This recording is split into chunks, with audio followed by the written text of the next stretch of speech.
പകുതി വിലയ്ക്ക് ഇരുചക്ര വാഹനങ്ങൾ നൽകാമെന്ന് പറഞ്ഞ് തട്ടിപ്പ് നടത്തിയ സംഘത്തിനെതിരെ അന്വേഷണം ആരംഭിച്ചതായി Kannur city police commissioner Nitin Raj. NGO കോൺഫെഡറേഷന്റെ മറവിൽ Sardar Patel institute of advanced research development സൊസൈറ്റിയുടെ കീഴിൽ ഇരുചക്ര വാഹന വിതരണം ചെയ്യാമെന്ന് പറഞ്ഞ് കണ്ണൂർ സിറ്റി ജില്ലയിൽ ഇതുവരെ 700 പരാതികൾ ലഭിച്ചതായി സിറ്റി പോലീസ് കമ്മീഷണർ പറഞ്ഞു. വളപട്ടണം, മയ്യിൽ, കണ്ണൂർ ടൗൺ സ്റ്റേഷനുകളാണ് നിലവിൽ പരാതികൾ വന്നുകൊണ്ടിരിക്കുന്നത്.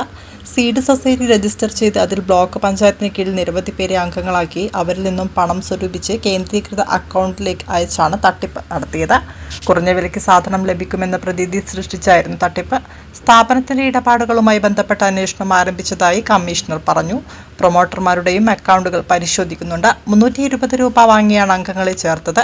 ഇവർക്ക് പല രീതിയിലുള്ള വാഗ്ദാനങ്ങളാണ് നടത്തിയത്. സമാന രീതിയിൽ പ്രവർത്തിക്കുന്ന സ്ഥാപനങ്ങളെക്കുറിച്ചുള്ള പരാതികളും അന്വേഷിക്കുമെന്ന് കമ്മീഷണർ പറഞ്ഞു. സ്ഥാപനത്തിന്റെ നിയമോപദേശക എന്ന നിലയിൽ കോൺഗ്രസ് നേതാവായ ലാലി വിൻസെന്റിനെയും പരാതി ഉണ്ടായതിനാലാണ് കേസെടുത്തത്. കണ്ണൂർ ജില്ലയിലും അതുപോലെ കേരളത്തിൽ പല ജില്ലകളിലുമായിട്ട് ഒരു പ്രധാനപ്പെട്ട ഒരു തട്ടിപ്പ് കേസുമായി ബന്ധപ്പെട്ടിട്ടുള്ള വാർത്തകൾ നിങ്ങൾ കണ്ടു കാണും.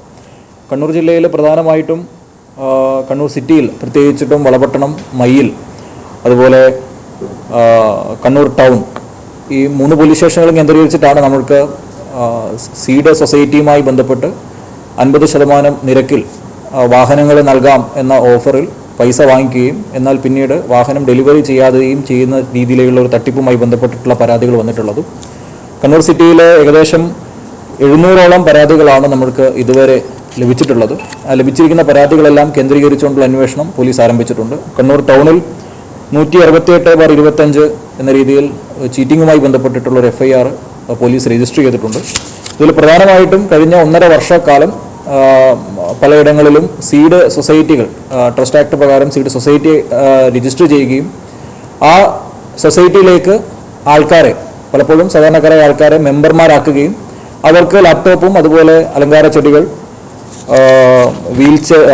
വീൽ ചെയർസ്, അതുപോലെ 2 വീലേഴ്സ് ഇതൊക്കെയും നൽകാം എന്നുള്ളൊരു ഓഫറിൽ അവരെല്ലാവരും പണം ഒരു കേന്ദ്രീകൃതമായിട്ടുള്ളൊരു അക്കൗണ്ടിലേക്ക് അയക്കുകയും പിന്നീട് പ്രോമിസ് ചെയ്ത ഒരു ഡേറ്റിലേക്ക് സാധനം ഡെലിവറി ചെയ്യാത്തയും ചെയ്ത രീതിയിലേക്കുള്ള തട്ടിപ്പാണ് ഇതെന്നാണ് പോലീസിൻ്റെ പ്രാഥമികമായിട്ടുള്ള മനസ്സിലാക്കൽ. ഇതുമായി ബന്ധപ്പെട്ടിട്ട് എല്ലാ പരാതികളും ഊർജിതമായിട്ട് അന്വേഷിക്കുന്നതിനുള്ള നിർദ്ദേശം നൽകിയിട്ടുണ്ട്.